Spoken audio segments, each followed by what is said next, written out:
हनुमान ने लंका की ओर प्रस्थान किया। सुरसा ने हनुमान की परीक्षा ली और उसे योग्य तथा सामर्थ्यवान पाकर आशीर्वाद दिया। मार्ग में हनुमान ने छाया पकड़ने वाली राक्षसी का वध किया और लंकिनी पर प्रहार करके लंका में प्रवेश किया। उनकी विभीषण से भेंट हुई। जब हनुमान अशोक वाटिका में पहुंचे तो रावण सीता को धमका रहा था। रावण के जाने पर त्रिजटा ने सीता को सांत्वना दी।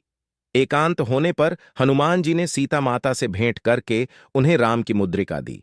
हनुमान ने अशोक वाटिका का विध्वंस करके रावण के पुत्र अक्षय कुमार का वध कर दिया। मेघनाथ हनुमान को नागपाश में बांधकर रावण की सभा में ले गया। रावण के प्रश्न के उत्तर में हनुमान ने अपना परिचय राम के दूत के रूप में दिया। रावण ने हनुमान की पूंछ में तेल में डूबा हुआ कपड़ा बांधकर आग लगा दिया। इस पर हनुमान ने लंका का दहन कर दिया। हनुमान सीता के पास पहुंचे। सीता ने अपनी चूड़ामणि देकर उन्हें विदा किया। वे वापस समुद्र पार आकर सभी वानरों से मिले और सभी वापस सुग्रीव के पास चले गए। हनुमान के कार्य से राम अत्यंत प्रसन्न हुए। राम वानरों की सेना के साथ समुद्र तट पर पहुंचे। उधर विभीषण ने रावण को समझाया कि राम से बैर न लें। इस पर रावण ने विभीषण को अपमानित कर लंका से निकाल दिया। विभीषण राम के शरण में आ गया और राम ने उसे लंका का राजा घोषित कर दिया। राम ने समुद्र से रास्ता देने की विनती की। विनती न मानने पर राम ने क्रोध किया और उनके क्रोध से भयभीत होकर समुद्र ने स्वयं आकर राम की विनती करने के पश्चात नल और नील के द्वारा पुल बनाने का उपाय बताया। जांबवंत के आदेश से नल नील दोनों भाइयों ने वानर सेना की सहायता से समुद्र पर पुल बांध दिया। श्री राम ने श्री रामेश्वर की स्थापना करके भगवान शंकर की पूजा की और सेना सहित समुद्र के पार उतर गए। समुद्र के पार जाकर राम ने डेरा डाला। पुल बंध जाने और राम के समुद्र के पार उतर जाने के समाचार से रावण मन में अत्यंत व्याकुल हुआ।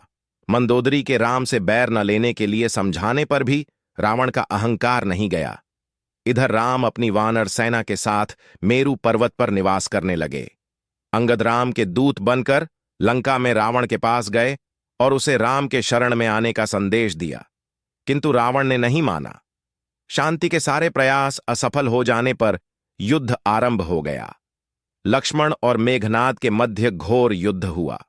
शक्तिबाण के वार से लक्ष्मण मूर्छित हो गए। उनके उपचार के लिए हनुमान सुषेण वैद्य को ले आए और संजीवनी लाने के लिए चले गए।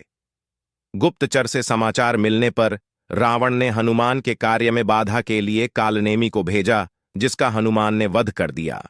औषधि की पहचान न होने के कारण हनुमान पूरे पर्वत को ही उठाकर वापस चले।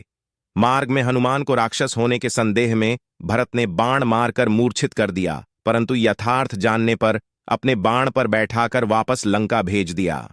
इधर औषधि आने में विलंब देखकर राम प्रलाप करने लगे। सही समय पर हनुमान औषधि लेकर आ गए और सुषेण के उपचार से लक्ष्मण स्वस्थ हो गए। रावण ने युद्ध के लिए कुंभकर्ण को जगाया।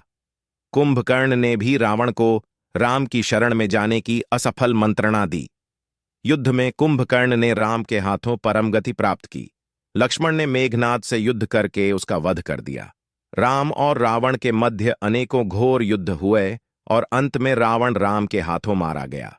विभीषण को लंका का राज्य सौंपकर राम, सीता और लक्ष्मण के साथ पुष्पक विमान पर चढ़कर अयोध्या के लिए प्रस्थान किया।